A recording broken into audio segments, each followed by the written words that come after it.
Allora, sono tutti in calo i numeri di oggi, stabile la discesa della curva del contagio. Sentiamo Giorgia Cardinaletti.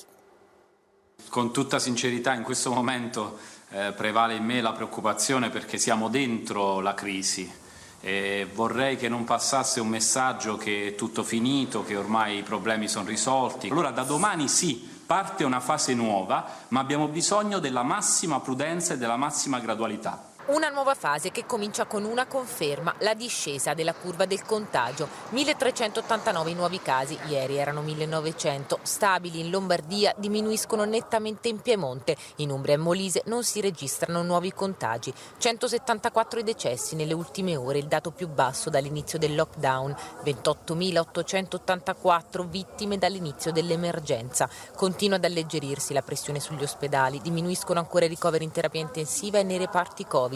Scende anche il numero delle persone in isolamento domiciliare. Allerta massima, basta poco, ha ricordato Speranza, per vanificare tutti gli sforzi fatti fin qui. E al via domani test